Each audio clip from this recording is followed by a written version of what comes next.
জয় হিন্দ সবাইকে। আশা করি তোমরা সবাই খুব ভালো আছো এবং তোমাদের প্রিপারেশন পুরোদমে করছো। আর বেশি দিন বাকি নেই আমাদের ফুড এসআইয়ের এক্সাম আর এসএসসি জিডির এক্সাম ফেব্রুয়ারি মাসে। তোমাদের একটা ভিডিওর মাধ্যমে আমি বলেই দিয়েছি।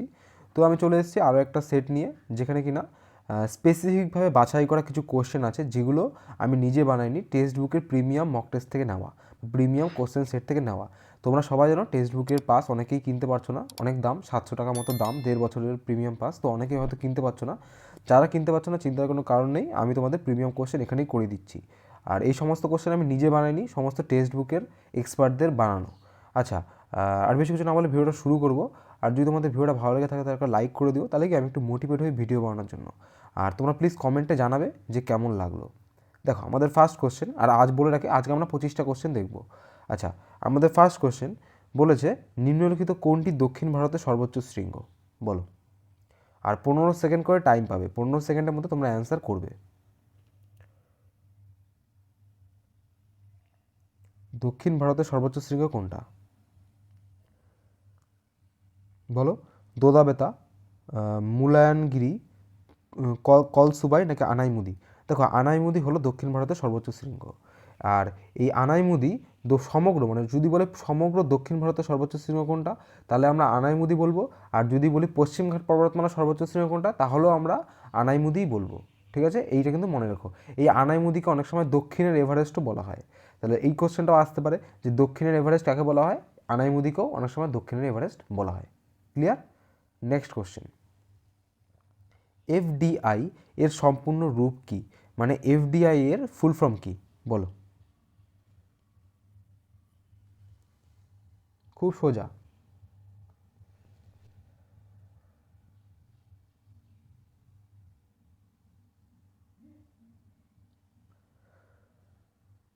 দেখো, এফডিআই এর সম্পূর্ণ ফর্ম হচ্ছে ফরেন ডিরেক্ট ইনভেস্টমেন্ট। এফডিআই এর সম্পূর্ণ ফর্ম হচ্ছে ফরেন ডিরেক্ট ইনভেস্টমেন্ট। এটার বাংলা মানে তোমাদের আমি সিম্পলি বলে দিচ্ছি, ফরেন ডিরেক্ট ইনভেস্টমেন্ট মানে কি বলতো? মানে বিদেশ থেকে আমাদের ভারতে যদি ইনভেস্টমেন্ট করে, তাহলে যেই টাকাটা ইনভেস্ট করছে সেটাকেই বলা হয় এফডিআই। যেমন ধরো এখন রিসেন্টলি তোমরা শুনছো যে ইউএই মানে ইউনাইটেড আরব আমিরেটস ভারতে ইনভেস্ট করছে, তো সেটাকে আমরা বলবো foreign direct investment. Clear? Simple জিনিস।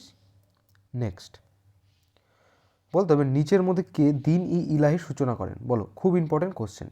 তোমরা কোশ্চেনগুলো দেখেই বুঝতে পারছো সমস্ত কোশ্চেন কিন্তু খুব ইম্পর্টেন্ট। আর প্রত্যেক দিন তোমরা প্র্যাকটিস করো, তাহলে তোমাদের একটা হ্যাবিচুয়েট হয়ে যাবে অ্যান্সার করার। বলো, দিন ই ইলাহির সূচনা কে করেন? দিন ই ইলাহি।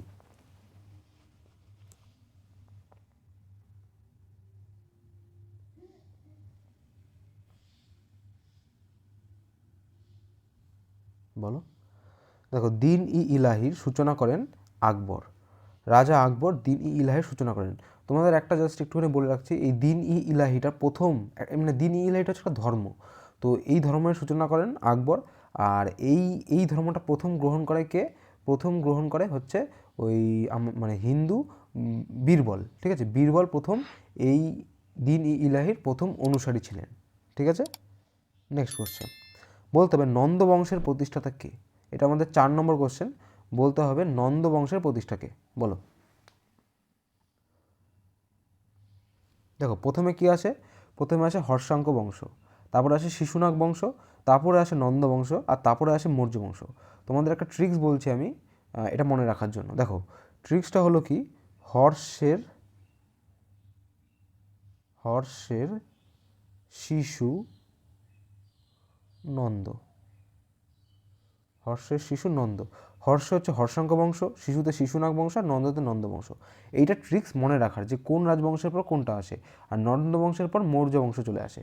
তো যাই হোক, এই নন্দ বংশের প্রতিষ্ঠাকে, নন্দ বংশের প্রতিষ্ঠা হলেন মহাপদ্মানন্দ। এই মহাপদ্মানন্দ হলেন নন্দ বংশের প্রতিষ্ঠাতা। ক্লিয়ার? নেক্সট কোশ্চেন, তোমরা আমাকে কমেন্ট বক্সে জানাবে যে মৌর্য বংশের প্রতিষ্ঠাতা কে? তোমরা আমাকে কমেন্টে জানাবে যে মৌর্য বংশের প্রতিষ্ঠাতা কে। নেক্সট কোশ্চেন আমাদের বলতে হবে 5 নম্বর কোশ্চেন, নিম্নলিখিতগুলির মধ্যে কোনটি কার্বোহাইড্রেট নয়? মানে 4টে অপশান দেওয়া আছে, বলতে হবে কোনটা কার্বোহাইড্রেট নয়। বলো। কার্বোহাইড্রেট মানে কি সবাই জানো? শর্করা। কোনটা শর্করা নয়?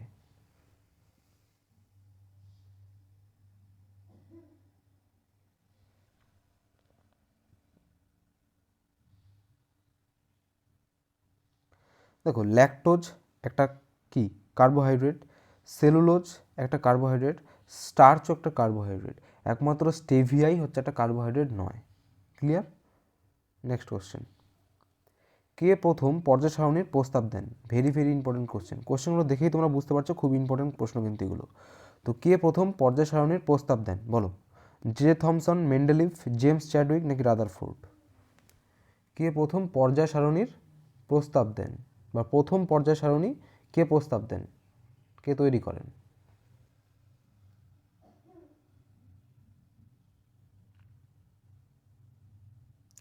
দেখো পর্যায় সারণীর প্রথম প্রস্তাব দেন কে? মেন্ডেলিভ।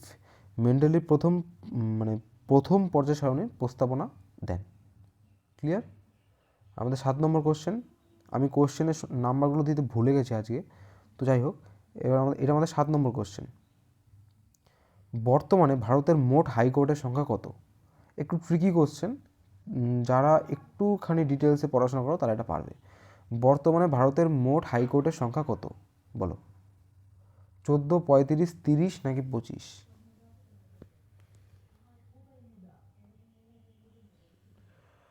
মোট হাইকোর্টের সংখ্যা। সুপ্রিম কোর্ট সম্বন্ধে তোমরা সবাই জানো, সুপ্রিম কোর্ট হচ্ছে দেশের সর্বোচ্চ বিচারালয়। আর হাইকোর্ট কি? হাইকোর্ট হচ্ছে রাজ্যের সর্বোচ্চ বিচারালয়। ঠিক আছে? যেমন আমাদের কলকাতা হাইকোর্ট হচ্ছে কলকাতা মানে আমাদের ওয়েস্ট বেঙ্গল বা পশ্চিমবঙ্গের রাজ্যের সর্বোচ্চ বিচারালয়। এরপর হচ্ছে বর্তমানে মোট হাইকোর্টের সংখ্যা কত। এবার হাইকোর্ট যেহেতু বলেছে, তার মানে রাজ্যের মানে যে কটা রাজ্য আছে সেই কটা রাজ্য অনুযায়ী হাইকোর্ট হবে। এবার 28টা রাজ্য আছে, এই জন্য তোমরা ভাববে যে 28টা হয়তো বিচারালয় থাকবে, কিন্তু এখানেই একটু ট্রিক্স আছে। কি? 28টা থাকলেও কিছু কিছু ক্ষেত্রে কী হয়, দুটো রাজ্যের হাইকোর্ট একটা রাজ্য হিসেবেই কাজ করে। এই কারণে এখানে আমাদের বর্তমান হাইকোর্টের সংখ্যা হয়ে যাবে 25টা। 28টা কিন্তু না, 28-এর থেকে কিছুটা কম, 25টা। যেমন ধরো পশ্চিমবঙ্গের সাথে আন্দামান নিকোবর দ্বীপপুঞ্জেরও যেই মানে কোর্টে যে সমস্ত কাজগুলো আছে সবই কলকাতা হাইকোর্টেই হয়। বুঝতে পেরেছো? মানে আন্দামান নিকোবর দ্বীপপুঞ্জে আলাদা কোনো হাইকোর্ট নেই, ওদের কোনো সাজা শোনাতে হলে বা কোনো কিছু হলে এই কলকাতা হাইকোর্টে আসতে হবে। বুঝতে পারলে? নেক্সট, বিশ্ব জলাভূমি দিবস কত তারিখে পালিত হয়? খুব সোজা কোশ্চেন, তোমরা এটা পারবে। ওয়ার্ল্ড ওয়েটল্যান্ড ডে বা বিশ্ব জলাভূমি দিবস কোন তারিখে পালিত হয়? 8 নম্বর কোশ্চেন এটা আমাদের।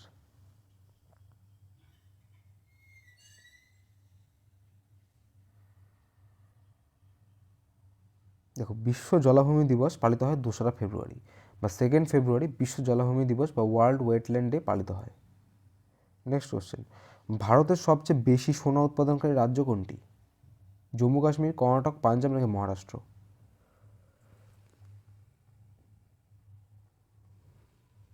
ভারতের সবচেয়ে বেশি সোনা উৎপাদনকারী রাজ্য কোনটি? জম্মু কাশ্মীর, কর্ণাটক, পাঞ্জাব নাকি মহারাষ্ট্র? দেখো সঠিক অ্যান্সার হবে এখানে কর্ণাটক। যারা তোমরা কেজিএফ সিনেমাটা দেখেছো, কেজিএফ কথাটা ফুল ফর্ম হচ্ছে কোলার গোল্ড ফিল্ড, এটা কর্ণাটকের মধ্যেই পড়ছে। তো যাই হোক, এই কর্ণাটক রাজ্য হচ্ছে ভারতের সবচেয়ে বেশি সোনা উৎপাদনকারী রাজ্য, বা এই কর্ণাটকের সবচেয়ে বেশি সোনা আমরা পাই কর্ণাটক রাজ্য থেকে। সিম্পল জিনিস, বুঝতে পারলে? এটা মনে রাখার তোমাদের ট্রিক্স বললাম, এই কেজিএফ সিনেমাটা মানে ধরে তোমরা মনে রাখার চেষ্টা করবে। নেক্সট কোশ্চেন, মনিকা বাত্রা কোন খেলার সাথে জড়িত, বা মনিকা বাত্রা কোন খেলাটির সাথে জড়িত?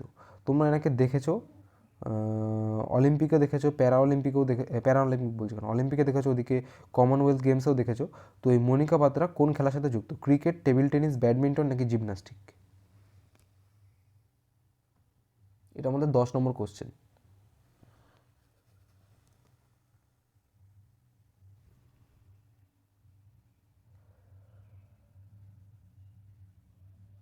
দেখো, মনিকা বাত্রা হলেন টেবিল টেনিস খেলার সাথে যুক্ত। ইনি একজন মহিলা যিনি ভালো টেবিল টেনিস খেলতে পারেন। ঠিক আছে? আর তিনি 2016 এশিয়ান গেমসে স্বর্ণপদক জিতেছেন। তারপরে 2018 সালের কমনওয়েলথ গেমসেও তিনি স্বর্ণপদক জিতেছেন। ক্লিয়ার? তাহলে মনিকা বাত্রা টেবিল টেনিস খেলার সাথে জড়িত। Next question, Java trench, very very important question. Java trench নিম্নলিখিত কোন মহাসাগরের গভীরতম বিন্দু? দেখো অনেক রকম ট্রেঞ্চ হয়, জাভা ট্রেঞ্চ, তারপরে হচ্ছে তোমার প্রশান্ত মহাসাগরের মধ্যে আছে একটা ট্রেঞ্চ, সেটা হচ্ছে তোমার মারিয়ানা ট্রেঞ্চ। আর অনেক ট্রেঞ্চ আছে। ট্রেঞ্চ মানে হচ্ছে খাত, যেটা গর্ত বলতে পারো। ঠিক ঠিক আছে, তো বলতে হবে এই জাভা ট্রেঞ্চ কোন মহাসাগরের গভীরতম বিন্দু? ভারত মহাসাগর, প্রশান্ত মহাসাগর, আটলান্টিক মহাসাগর নাকি উত্তর মহাসাগর?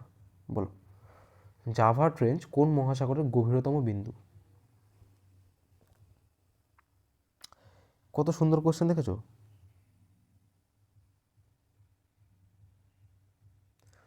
দেখো জাভা ট্রেঞ্চ কি? জাভা ট্রেঞ্চ হলো আমাদের ভারত মহাসাগর বা ইন্ডিয়ান ওশানের গভীরতম বিন্দু। তোমাদের একটু এক্সট্রা ইনফরমেশন দিয়ে রাখছি, অনেক সময় জাভা ট্রেঞ্চ না বলে তোমাদের বলতে পারে সুন্ডা ট্রেঞ্চ। তো জাভা ট্রেঞ্চ আর সুন্ডা ট্রেঞ্চ একই জিনিস, দুটোকে একই বলা হয়। আর প্রশান্ত মহাসাগরের সবচেয়ে গভীরতম বিন্দু কোনটা? মারিয়ানা ট্রেঞ্চ, যেটা প্রশান্ত মহাসাগরের গভীরতম বিন্দু। এবং যদি পৃথিবীরও গভীরতম বিন্দু বলে বা গভীরতম স্থান বলে, সেটা তোমার মারিয়ানা ট্রেঞ্চই হবে। আর আটলান্টিক মহাসাগরের গভীরতম বিন্দু হচ্ছে কি? Milwaukee trench. মিলওয়াকি ট্রেঞ্চ হচ্ছে তোমার আটলান্টিক মহাসাগরের গভীরতম বিন্দু। আর দক্ষিণ বা উত্তর মহাসাগরের গভীরতম ট্রেঞ্চ হচ্ছে বা গভীরতম বিন্দু হচ্ছে দক্ষিণ স্যাডউইক ট্রেঞ্চ। ঠিক আছে, সরি, উত্তর মহাসাগর হচ্ছে উত্তর স্যাডউইক ট্রেঞ্চ। ঠিক আছে, আর দক্ষিণ মহাসাগর বললে তাহলে দক্ষিণ স্যান্ডউইচ ট্রেঞ্চ। ঠিক আছে, নেক্সট কোশ্চেন। আচ্ছা, এখানে দিয়েও দিয়েছিলাম আমি, প্রশান্ত মহাসাগরের মারিয়ানা ট্রেঞ্চ, আটলান্টিক মহাসাগরের মিলওয়াকি ট্রেঞ্চ, আর দক্ষিণ মহাসাগর বললে দক্ষিণ স্যান্ডউইচ ট্রেঞ্চ, আর উত্তর মহাসাগর বললে উত্তর স্যান্ডউইচ ট্রেঞ্চ। ক্লিয়ার? নেক্সট, সৌরজগতে সবচেয়ে কম ঘনত্বের গ্রহ কোনটি? মানে আমাদের যে সোলার সিস্টেম আছে বা সৌরজগৎ, এই সৌরজগতে সবচেয়ে কম ঘনত্বের গ্রহ কোনটি? বুধ, পৃথিবী, শনি নাকি নেপচুন? কম ঘনত্ব সবচেয়ে কম কোন গ্রহের?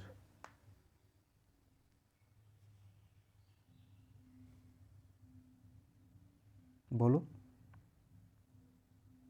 দেখো, বুধ হচ্ছে আমাদের সবচেয়ে কাছের গ্রহ, এটা তোমরা সবাই জানো।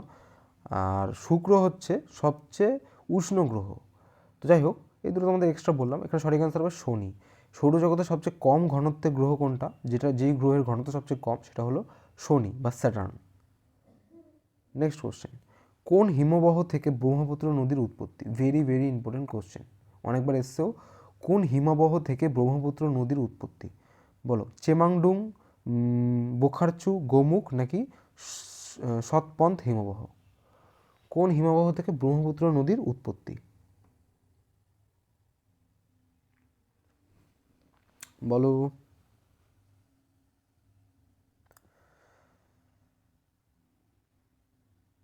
দেখো, ব্রহ্মপুত্র নদীটা প্রথমে তোমার চায়নায় কি কোন কোন মানে হিমবাহ থেকে উৎপন্ন হয়েছে? চেমায়ুংদুং হিমবাহ থেকে উৎপন্ন হয়েছে। তারপর তিব্বতের মধ্যে দিয়ে গেছে, আবার চায়নার মধ্যে দিয়ে গিয়ে ওই ভারতের অরুণাচল প্রদেশের মধ্যে দিয়ে ভারতে প্রবেশ করেছে। তো যাই হোক, এই ব্রহ্মপুত্র নদীটা চেমায়ুংদুং হিমবাহ থেকে উৎপত্তি। এবার তোমাদের একটু বলে রাখছি, গঙ্গা নদী গোমুখ থেকে উৎপন্ন হয়েছে, আর তোমার সিন্ধু নদী বোখারচু হিমবাহ থেকে উৎপন্ন হয়েছে। এই দুটো মনে রেখো। নেক্সট, আচ্ছা, এখানে দেওয়া আছে সিন্ধু নদী বোখারচু, গঙ্গা নদী হচ্ছে গোমুখ, আর ব্রহ্মপুত্র নদী হচ্ছে চেমায়ুং ডুং। ক্লিয়ার? নেক্সট কোশ্চেন, এইটা হচ্ছে তোমাদের 14 নম্বর কোশ্চেন। বলতে হবে 2023 এশিয়ান গেমসে ভারত কটি স্বর্ণপদক না, 2023 এশিয়ান গেমসে ভারত কটি পদক জিতেছেন? বলো। 2023 যে এশিয়ান গেমস হয়েছিল, ওই এশিয়ান গেমসে ভারত কটি স্বর্ণপদক জিতেছে? বলো বলো।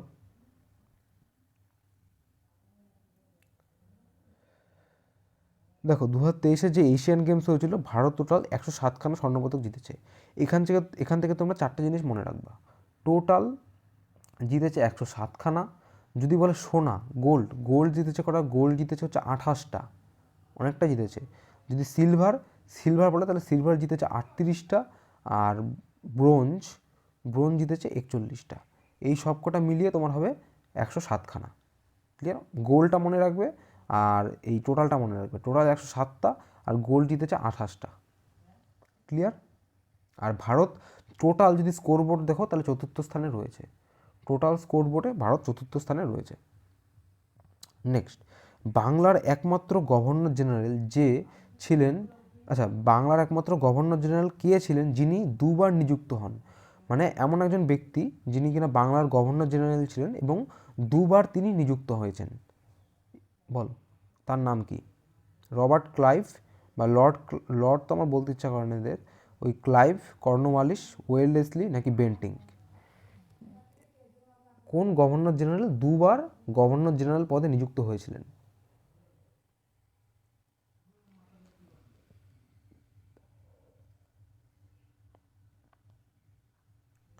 খুব ইম্পর্টেন্ট কোশ্চেন, এই কোশ্চেনটা হয়তো অনেকেই তোমরা জানো না। সঠিক অ্যান্সার হবে কর্নওয়ালিস। কর্নওয়ালিস হলেন এমন একজন গভর্নর ছিলেন বাংলার, যিনি দুবার গভর্নর জেনারেল হয়েছিলেন। দেখো, একটা হচ্ছে 1786 সালে তিনি গভর্নর জেনারেল হন, তিনি আরেকবার গভর্নর জেনারেল হন, সেটা আমার ঠিক মনে আসছে না, সেটা 1800-র পরে, ঠিক আছে, 1800 সালের পরের দিকে।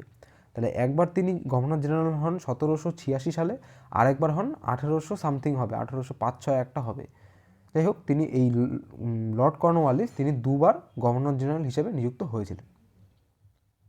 নেক্সট কোশ্চেন, 2023 সালের সেপ্টেম্বরে নিম্নলিখিত কোন ব্যক্তিকে এনফোর্সমেন্ট ডাইরেক্টরেট বা যেটাকে আমরা বলি ইডি, এখন আমরা ইডি সম্বন্ধে সবাই জানি, তো এই ইডির অন্তর্বর্তীকালীন পরিচালক হিসেবে নিযুক্ত করা হয়েছে?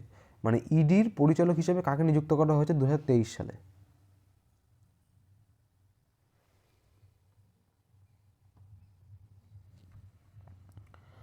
কাকে? এগুলো কারেন্ট অ্যাফেয়ার্সের কোশ্চেন, পারা উচিত। যেহেতু ইডিটা একটুখানি আমাদের রাজ্যে তো সবাই জানো নিউজ আছে ইডি নিয়ে, তো এই কারণে এটা তোমাদের জেনে রাখা মানে জেনে রাখাই উচিত, পরীক্ষা আসতে পারে। তো ইডির অন্তর্বর্তীকালীন পরিচালক হিসেবে নিযুক্ত হয়েছেন কে? রাহুল নবীন। এই রাহুল নবীন তিনি ইডির ডিরেক্টর পরিচালক পদে নিযুক্ত হয়েছেন। রাহুল নবীন, নামটা মনে রেখো। নেক্সট কোশ্চেন, আমাদের 17 নম্বর কোশ্চেন, বলতে হবে উদ্ভিদের পুরুষ প্রজনন অঙ্গ কোনটি?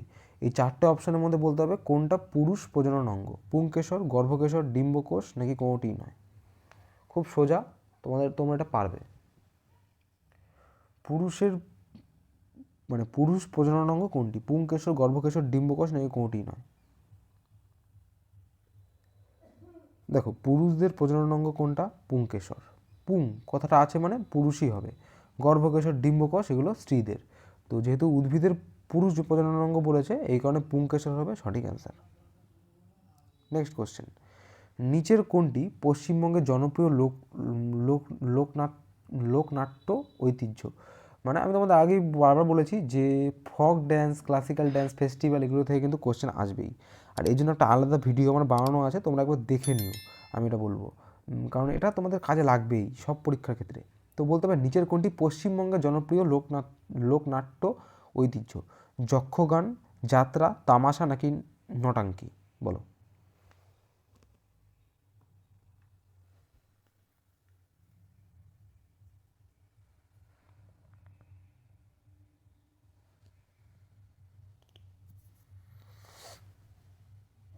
দেখো, পশ্চিমবঙ্গের জনপ্রিয় লোকনৃত্য হলো যাত্রা। এই যাত্রাটা পশ্চিমবঙ্গ, ওদিকে তোমার উড়িষ্যার কিছু জায়গায় আর ঝাড়খণ্ডে মানে পালিত হয় বলতে পারো বা করা হয়। আর এদিকে তামাশা, নটাঙ্কি এগুলো উত্তরপ্রদেশের।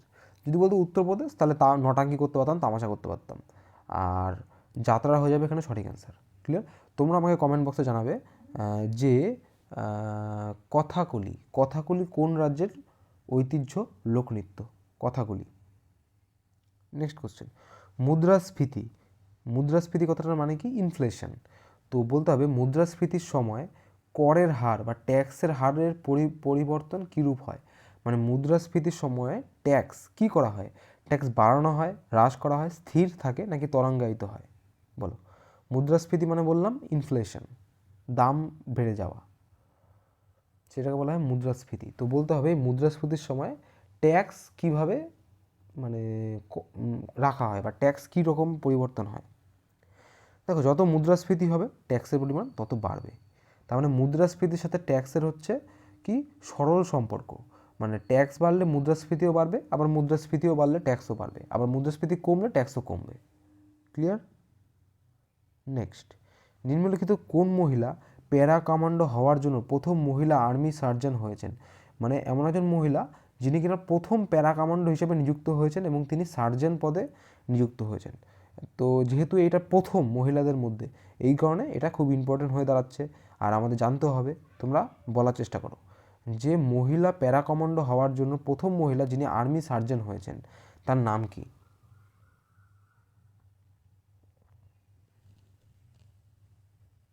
বা বলতে পারো এরকম কোশ্চেন আসতে পারে যে প্রথম মহিলা প্যারা কমান্ডো কে? দেখো, প্রথম মহিলা প্যারা কমান্ডো বা যিনি কিনা সার্জন হয়েছেন তার নাম হলেন পায়েল ছাবড়া। এই পায়েল ছাবড়া প্রথম মহিলা প্যারা কমান্ডো, যেহেতু প্রথম এই কারণে আমাদের এটা জেনে রাখা উচিত। বুঝতে পারলে তোমরা? নেক্সট কোশ্চেন, আমাদের শরীরের কোন অংশ থেকে পেপসিন ক্ষরণ হয়? মানে এই পেপসিন নামক হরমোন বলতে পারো।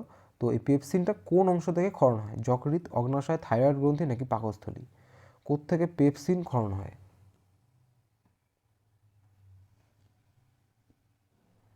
বলো কোত্থেকে? যকৃৎ থেকে, অগ্নাশয় থেকে, থাইরয়েড গ্রন্থি থেকে নাকি পাকস্থলী থেকে? পেপসিন পেপসিন কোথা থেকে ক্ষরিত হয়? দেখো, পেপসিন ক্ষরিত হয় পাকস্থলী থেকে। পি পাকস্থলী, পি ফর পেপসিন, এইভাবে মনে রাখবে। দুটোতেই পি দিয়ে স্টার্ট হচ্ছে। পাকস্থলী, যদি পাকস্থলী আমরা বাংলায় বলি, ইংলিশে তোমার স্টোমাক। তো এই পেপসিন আমাদের পাকস্থলী থেকে ক্ষরিত হয়।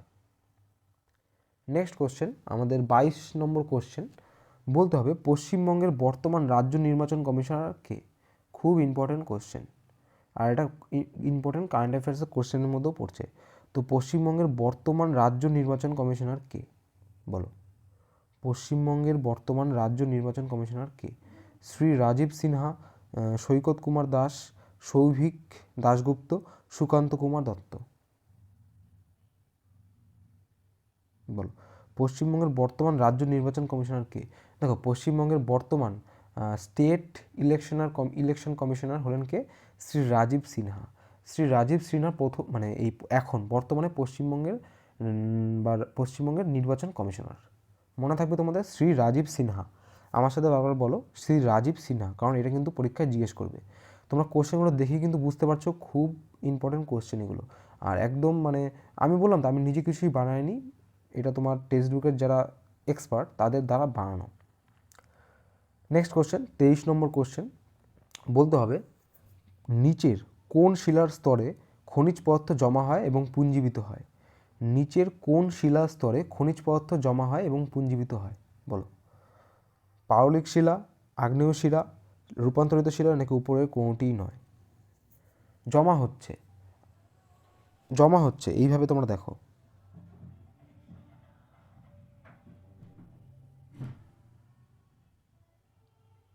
দেখো, যেহেতু পাললিক শিলাটাই অ্যান্সার হবে।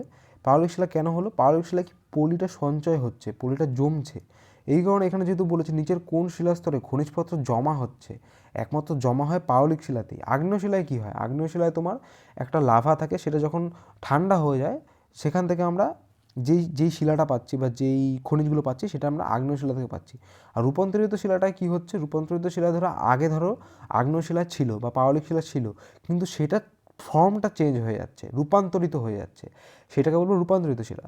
কিন্তু পাললিক শিলায় কি, একমাত্র এই পাললিক শিলাতেই যেটা জমা হচ্ছে খনিজ পদার্থ বা পুঞ্জীভূত হচ্ছে, এই জন্য পাললিক শিলা হবে সঠিক অ্যান্সার। বুঝতে পারলে? নেক্সট, সংবিধানের থেকে কোশ্চেন, এটা আমাদের 24তম কোশ্চেন। বলতে হবে ভারতীয় সংবিধানের কোন ধারায় কারখানায় শিশুদের নিয়োগ নিষিদ্ধ করা হয়েছে?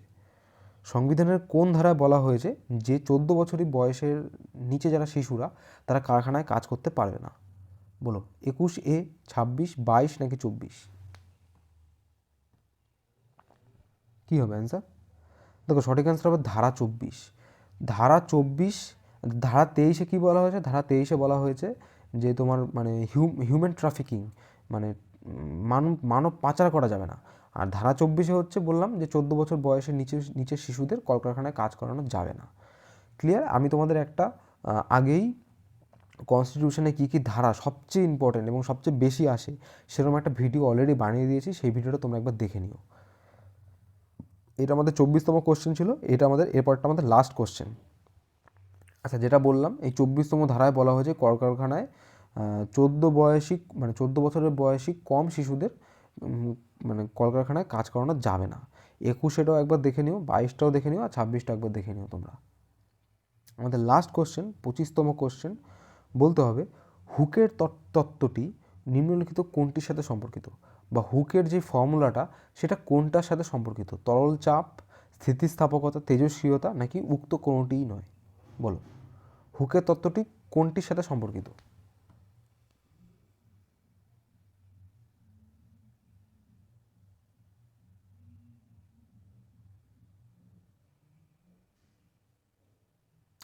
দেখো, হুকের তত্ত্বটি হচ্ছে আমাদের স্থিতিস্থাপকতার সাথে সম্পর্কিত। স্থিতিস্থাপকতা, যেটাকে ইংলিশে অনেক সময় বলে ইলাস্টিসিটি, তো এই স্থিতিস্থাপকতার সাথে হুকের তত্ত্বটি সম্পর্কিত। তো এটা ছিল লাস্ট কোশ্চেন আমাদের। 25টা কোশ্চেন হয়ে গেল, আর কোশ্চেনগুলো সবকটাই ইম্পর্টেন্ট, তোমরা কোশ্চেনের কোয়ালিটি দেখেই বুঝতে পারছো। আর এই বলে ভিডিওটা শেষ করব। যদি তোমাদের ভালো লেগে থাকে তাহলে একটা লাইক করে দিও। রাখছি, বাই, জয় হিন্দ, বন্দে মাতরম।